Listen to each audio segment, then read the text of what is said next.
আসসালামু আলাইকুম দর্শকবৃন্দ, এটা আমাদের সোলার হাইব্রিডের একটা 2 kVA মেশিন, যেটার আউটপুট হবে আপনার 1600 ওয়াট, 24 ভোল্ট, STM32 বেসড। এটা হলো 20টা মসফেট ব্যবহার করা হয়েছে এবং এটার যে ট্রান্সফরমারটা, এটা 6 ইঞ্চি বাই 3 ইঞ্চি তামার 4 ওয়্যার 12 নম্বর ইউজ করা হয়েছে। এটা আমাদের MPPT ডুয়েল আউটপুট ইন্টারলিভ, এটাও এখানে বসানো হয়েছে। এটা আপনার সব আমরা যেমন এখন লোডে চলতেছে, লোড কমাইলে অনেক কথা বলে তো আর কিছু হয় না যে আমার ভোল্টেজ কমে আমার ভোল্টেজ বাড়ে।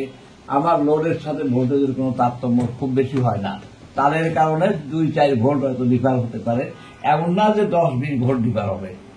এটা হলো সবচেয়ে বড় বৈশিষ্ট্য। আর এটা আপনার সেটিং কিপ্যাড আছে, আপনি এটা ব্যাটারিতে যে চার্জিং অ্যাম্পিয়ার দেবেন ওটা সেট করে দিতে পারবেন 8 অ্যাম্পিয়ার থেকে 20 অ্যাম্পিয়ার পর্যন্ত।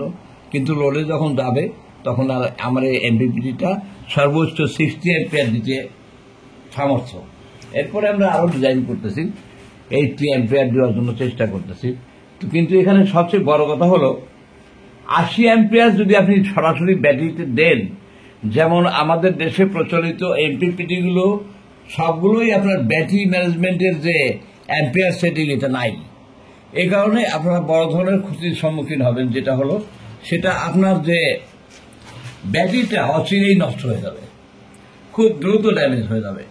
তো এইসব কথা চিন্তা করে আমাদের যে পাকিস্তানি MPPT যেটা সরাসরি ব্যাটারি নিয়ন্ত্রণের বাইরে, DSP MPPT সেটাও ব্যাটারি নিয়ন্ত্রণের বাইরে, যে কারণে আমরা PCU-তে এই ধরনের MPPT ব্যবহার করি নাই।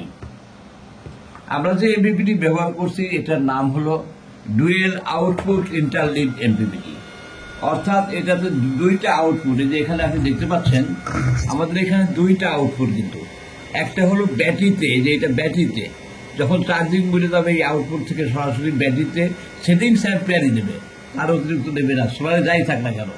আর যখন লোডে যাবে তখন লোডে এটা সম্পূর্ণ সোলারের যত অ্যাম্পিয়ার থাকবে, যে পাওয়ারটা থাকবে সেই সম্পূর্ণটাই এখান থেকে ডেলিভার করবে। এটাই আমাদের মালের সবচেয়ে বড় বৈশিষ্ট্য। এবং STM বেসড, STM32 বেসড, এটা যে ফলাফল আমরা এ পর্যন্ত দেখতে পাচ্ছি অত্যন্ত ভালো। এখন আমারটা আমি ভালো বললে সবাই সবারটা ভালো বলে। তো আর সবচেয়ে আরেকটা ব্যাপার হলো ব্যাটারি সেটিংসের যতগুলো অপশন আপনারা অন্য ইনভার্টারে পাবেন তার থেকে 2-4টা বেশি পাবেন। চার্জিং এর গ্র্যাভিটি মোড, সমস্ত চার্জিং এর যত অপশন সেগুলো অলরেডি দেওয়া আছে আমার ফেসবুকে। আপনার সর্বোচ্চ, আর তাছাড়া এটা আপনি যদি শুধুমাত্র DSP হিসাবে ব্যবহার করেন সেটাও করতে পারবেন, তাতে কোনো সমস্যা নাই পরবর্তীতে। এবং DSP হিসাবে ব্যবহার করে আর অন্য কোনো চার্জার যদি আপনি লাগান তাতেও চলবে। আপনি মোটামুটি একটা DSP ইনভার্টারের পরিবর্তে একটা STM এর সোলার ইনভার্টার নিলে আপনার অল পারপাস সলভ হবে। এখন অনেক বক্তব্য, আর আমাদের কাছে যে ট্রান্সফরমার এটা আপনি সলিড তামা দিয়েও পাবেন, সলিড ECC দিয়ে পাবেন, সলিড অ্যালুমিনিয়াম দিয়েও পাবেন। আপনি যেমন চাহিদা তেমন নিতে পারেন। এবং সেক্ষেত্রে সবচেয়ে বড় কথা হলো আপনি যদি তামা ব্যবহার করেন 40%, সেক্ষেত্রে আপনার অ্যালুমিনিয়ামের পরিবহন ক্ষমতা এবং তামার পরিবহন ক্ষমতার ভিতরে পার্থক্য প্রায় অর্ধেক। যেমন যদি আপনি তামা ব্যবহার করেন 2টা, তার ব্যবহার করেন 12 নম্বর, ECC সেখানে 4টা ব্যবহার করলে যথেষ্ট, সেটাতে কোনো লস হবে, পাওয়ার লস হবে এমন কিছু নাই। তবে তামার ক্ষেত্রে ট্রান্সফরমারটা একটু ছোট হলে চলে, অল্প তারই চলে, পরিবহন ক্ষমতা সবচেয়ে ভালো। সেজন্য আমাদের এখানে সব ধরনের অ্যারেঞ্জমেন্ট আছে। আপনি তামাও নিতে পারবেন, অ্যালুমিনিয়ামও নিতে পারবেন, এনামেল, কপার ক্লাড, অ্যালুমিনিয়াম নিতে পারবেন, সব নিতে পারেন, যার যেমন চাহিদা সেভাবেই নিতে পারবেন। দীর্ঘ সময় কথা বললে বা অনেক কথা বললে আসলে কাজের অনেক ক্ষতি হয়। ম্যাক্সিমাম সময় আমরা কাজকর্মে ব্যস্ত থাকি, যে কারণে অনেক লাইট করা বা অনেক প্রচার আমাদের সম্ভব হয় না। তো এই আমাদের মালের বৈশিষ্ট্য। আরও আমাদের কাছে MPPT সব ধরনের MPPT পাবেন, STM MPPT, DSP MPPT, Pakistan 866 MPPT, তারপরে নাইজেরিয়ান MPPT, সবগুলো এলপিপিটি আপনার আমাদের কাছে আছে ইনশাল্লাহ। আপনার চাহিদা মতো যে কোনো যোগান আমরা দিতে সামর্থ্য, এবং এগুলো ওয়ারেন্টি সহকারে আপনি পাবেন।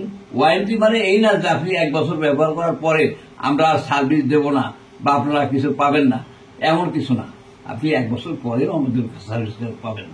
এবং এই যে বোর্ডগুলো, এই বোর্ডগুলোর সম্পূর্ণ ডিজাইন, ডেভেলপমেন্ট সবকিছু আমার নিজের, আমি নিজেই করেছি। এগুলো গ্লাস ফাইবার বোর্ড। এটা চায়না থেকে জেএলসি থেকে করি নাই বোঝায় যেটা অনেক খারাপ, এমন কিছু না। এবং দেখেন আমাদের হাতে টাইমিং করা আছে বোর্ডগুলো, হাতে। আমরা চায়না থেকে করি নাই, সত্য কথা, জেএলসি থেকে করি নাই। তার মানে এই না যে আমার ফাইবার বোর্ডটা খারাপ, নিম্নমানের, এবং এটা লংজিভিটি নাই। এটা একটা গুরুত্বপূর্ণ কথা। জেএলসি থেকে করলেই যে পৃথিবীর মাল অনেক ভালো হবে, অনেকদিন মাল টিকবে, এমন কোনো কথা নাই। এই সংক্ষিপ্ত বক্তব্য রেখে আমার বক্তব্য শেষ করছি। আসসালামু আলাইকুম। আমি ইঞ্জিনিয়ার আসাদুজ্জামান, প্রাক্তন সহকারী প্রকৌশলী, বাংলাদেশ বিদ্যুৎ উন্নয়ন বোর্ড। ধন্যবাদ।